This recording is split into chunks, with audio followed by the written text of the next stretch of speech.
Yeah, welcome. Thank you for coming. My name is Christian Thiel. I'm in charge of administration of the MOST cooperation, and in my normal life I work for SMSC. I want to introduce Mr. Sir from HMC. HMC is a member of MOST cooperation, and we will start with giving you an overview of MOST cooperation. What is MOST cooperation? Where are we? What's the history? And where are we going?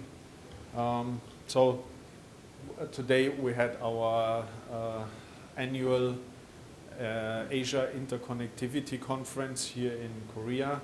We do that 1 year in Korea and 1 year in Japan, so we have been here 2 years ago. The motto of the conference was MOST 150 rolls off the line. Why is that? MOST 150 is the latest generation of the MOST network and is based on the latest generation of the MOST specifications called Specifications Revision 3.0. This technology has been rolling off the production line recently. That's why we have this motto here. The first car with MOST 150 was actually the Audi A3, launched in summer this year. It shares the same electronics platform with the Golf, and it is also the first car that introduces what Volkswagen calls MIB, modular infotainment Baukasten. Baukasten is the German word for construction kit that will be used across the board in the Volkswagen Group, and this platform is based on MOST 150. But not only that is new, also an additional fact is new. Two of the largest car makers in the world are starting the rollout of MOST technology. GM with Cadillac XTS was the first car model of GM with MOST technology, and the Volkswagen Golf is the first car of Volkswagen Group with MOST technology. And both companies have started a broad rollout of the MOST network. Okay. Good. Let me explain to you a little bit about MOST cooperation. What is MOST cooperation? It's a cooperative entity of car makers, device makers, component and infrastructure makers.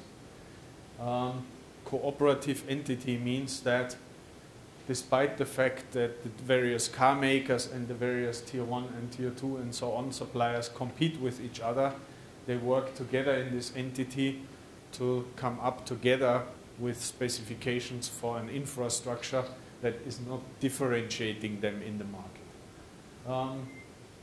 The focus is on development of specifications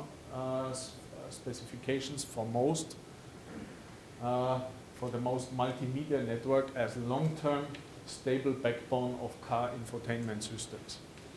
As you know, cars have a very long lifetime, and therefore it is very important that this infrastructure technology is maintained for many, many years and is optimized for the car industry's use.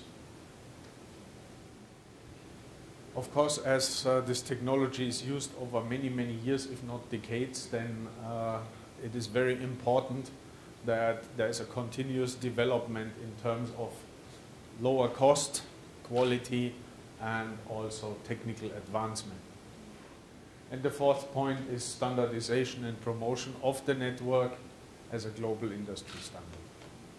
This slide summarizes and gives an overview of the achievements of 14 years of standardization work. The cooperation has been founded back in 1998. Today, MOST is used in more than 125 car models of 16 car makers worldwide. Very important is that it brought competing companies together to work on a common goal. very specific about MOS cooperation is that it is not just working with standardization engineers, but that the in-house experts and specialists work and contribute to that standard. So over time, more than 250 people from over 100 companies have contributed to the whole thing. And in total, we have reached a very outstanding level of standardization and commonality among the implementers of the technology. We also, together with the network itself, introduced the idea of a virtual functional network that kind of sits on top of the real physical network and provides an advanced object-oriented modeling for embedded automotive applications that is independent of the underlying physical representation of the network. MOS also has been the first network back in 2003 that got approved to transport DVD content in a car. And this way was the very first network ever that got that permission to transport DVD content.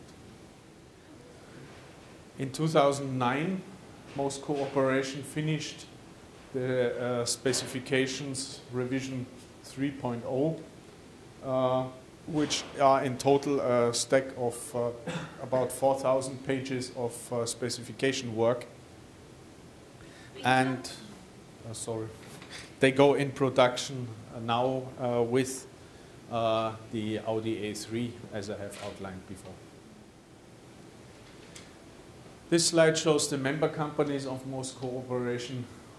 In the inner circle, you see the founding members of MOS cooperation that represent the so-called steering committee. And then the technical direction of MOS cooperation is guided by all the car makers. And then in the outer circle, there are all the tier suppliers. This shows the 81 member companies that MOS cooperation has and how they split up worldwide. So 16 car makers, 65 suppliers, 55% of the members are in Europe, 26% in Asia, and 19% in the US. If you look at the rollout of the technology into the car makers, you can differentiate 4 different phases. Initially, the rollout has been started by the European luxury brands. They have meanwhile completed their rollout into the complete portfolio and adopting the technology going into the next generation of those car models. Then leading Asian car brands picked the whole thing up with about 22 car models in production right now. And then you have the volume makers in Europe and the US with Volkswagen on the road, Audi on the road here, and GM on the road, and rolling the technology out broader. Round about 15 car models get launched per year. Last year it were even 17. So you see here a list of those cars. We'll look at them a little bit closer. The Aston Martin 177, nice car. I would like to have one of those. Then from Audi, the A1 Sportsback and the A3. From GM, Cadillac ATS and XTS. From BMW, the 3 Series, and from Land Rover, the Range Rover Evoque. From Lexus, the GS. From Mercedes, A-Class and CLS Class. The GL Class and the SL Class. There you see that a lot of those cars have used MOS already and are going into the next generation. Porsche 911 and Boxster. Toyota Prius Plus and Volkswagen Golf and Volvo V40. Another view is to sort these cars according to the car makers and the car brands. This is shown here on the next 3 slides. Here you see that basically, for example, from BMW Group, all cars are using MOS technology. Same applies for Audi, with Volkswagen just starting the rollout, and Porsche, all cars on most. The second part, further European brands, the whole Daimler lineup, Aston Martin, Jaguar Land Rover, and Volvo. And slide number 3, Asian brands, HMC, Toyota, Lexus, SsangYong, and here on this slide also starting the US rollout with the 2 GM cars. So let me talk a little bit about technology. Most is a synchronous network. So you have a timing master device that sends out a permanent stream of data and around a ring network, and the other devices are slaving themselves to that timing that the timing master provides. In Japan, it is always very simple for us to explain what most is, because they have the Yamanote line in Tokyo, which is the ring train around Tokyo, and most is basically a Yamanote line network where you have data traveling out of a central station, and the other stations running in sync to that. And the data can be compared to trains, and the trains are subdivided into cars. And here in the cars we have reserved seats for streaming data, for packet data, and for control data. So each type of data has their dedicated time slot in our most frame, and this way we have premium quality of service for audio and video streams. We have no interference and no collisions, and don't need any priority handling. So this is Wolfgang Bott. He's the technical administrator and program coordinator of Moscow operation. So because we have reserved seats on our train here, we can use our resources on the train very efficiently. We don't need to do addressing, no packetizing, no buffering, and we don't have no collisions, and we don't need sample rate converters here. Also, because we have reserved seats, we can use all our seats efficiently and can use the capacity of the network nearly to 100%. This way, the most 150 network provides data transport capacity that is comparable to several hundred megabits per second of other networks. Again, because we're not doing any packetizing and no addressing, we don't need to store any data that we want to send away. We just stream raw data through the network chips without needing to buffer them or store them. This way we don't need so much buffer on the network chips. This way they are relatively cost efficient. The latest generation of most provides 100 megabit per second in bandwidth, and it is a further development of previous generations of most, so there is a simple migration path from old generations to this new generation. We can transport data over plastic, fiber, and LED-based optical physical layer, but also over electrical physical layer. The most 150 network supports the data channels that also older generations already had, which are control, synchronous transmission, and packet transmission. But in addition, Ethernet as a channel and isochronous channels that support unsynchronized streams like MPEG video streams. The network provides a further feature which we have emphasized here at this conference a little bit. It's called remote control and allows the centralization of compute power. I will explain that on the next slide. So we actually have a demo here that shows this setup.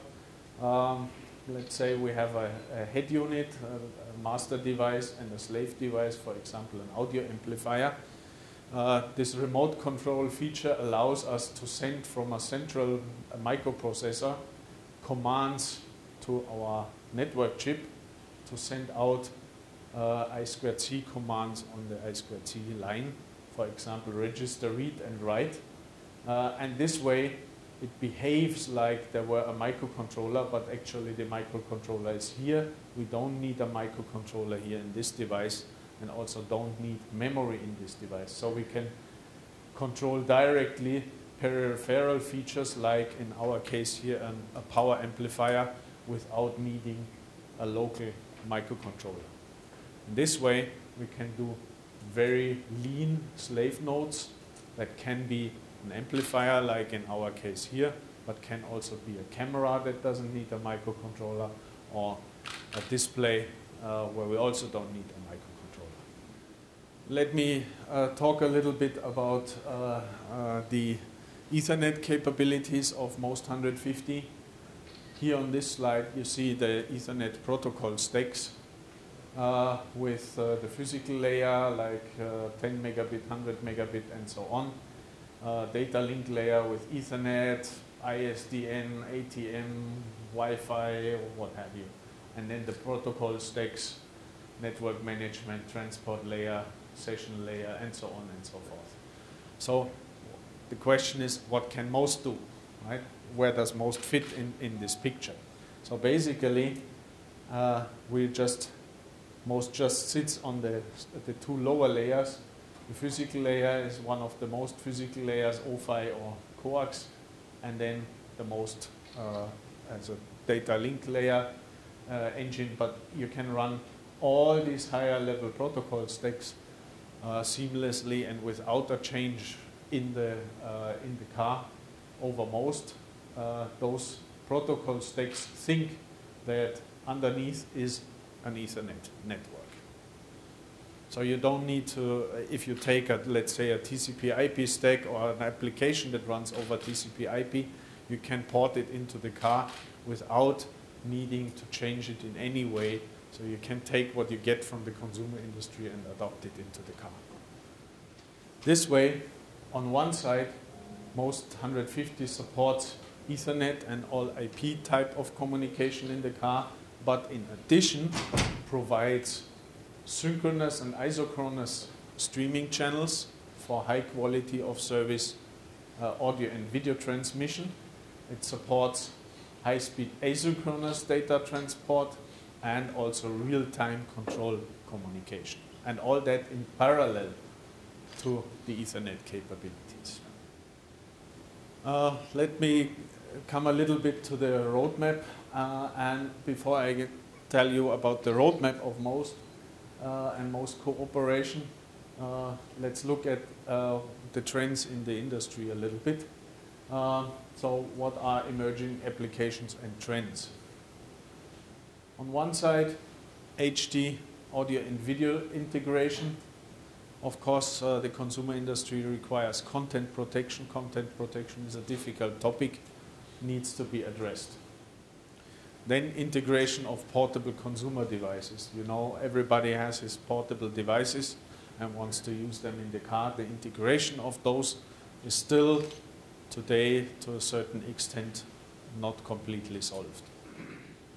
Then another thing is rear seat entertainment systems are well known, but another challenge is fully concurrent control of the features of the car from the rear seat entertainment system. So it's easy to provide a video in the rear seat, but to also allow full control and access of the car's features from the rear seat is a challenge. And another one is that you need to transport multiple video streams, more video streams than if you don't have a rear seat entertainment system. And then gateways to other technologies in the car.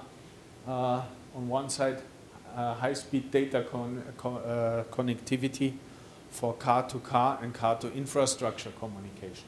Then wireless LAN hotspot features. The car is becoming a hotspot. Furthermore, software download and diagnosis via IP protocols. Furthermore, there are a set of applications based on IP communication where, for example, off-board navigation is one topic, audio and video on demand is another topic, and other connected services are required. Furthermore, driver assistance systems come into play based on cameras and other sensors. On one side here, video transmission, but compressed and with very low latency because you need to see the images in real time. Furthermore, uncompressed video transmission. Here you get very high data rates in the gigabit range. Then transmission of data from other sensors like radar, for example. Driver assistance systems require different topologies and physical layers. Just think about a camera in a mirror or in a bumper. You go into an environment that is wet and dirty.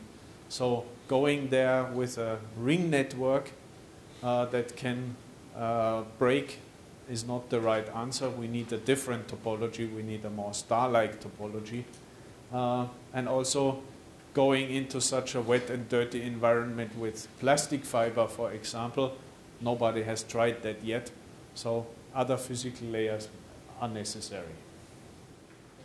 Last but not least, these systems have increased demand in terms of functional safety requirements. So what is the roadmap of most cooperation? Basically, three main areas. On one side, the rollout of the MOST 150 technology. We support all implementers of MOST 150 and we integrate their feedback into the MOST specifications. Currently, we're working on MOST specification 3.1 to implement the feedback of the implementers. While we are supporting the rollout of our latest generation MOST 150, we are already starting the definition of the next generation. To explain that a little bit, the work on MOST 150 we started back in 2006. Now 2012 it's in production, so it took 6 years from initial work to production. So MOST next generation will go into production roundabout in the year 2018, but we need to get started now. We call that next generation MOST NG, which can stand for next generation or also for N gigabit per second. For that new network, we need to define the use cases for infotainment, but also for driver assist systems that need to be supported, and then from that derive the requirements for MOST. From there, we conceptualize the next generation of MOST, and a big portion of that is also investigation of the high-speed physical layers, because transporting several gigabit over a network, you need to do that in a robust environment and also in a way that is not expensive. So we undergo a very intensive work for coming up with a next generation physical layer. And then we have, of course, ongoing tasks, maintaining all the existing specifications, promotion of MOST for global deployment, and last but not least, the cooperation with other organizations.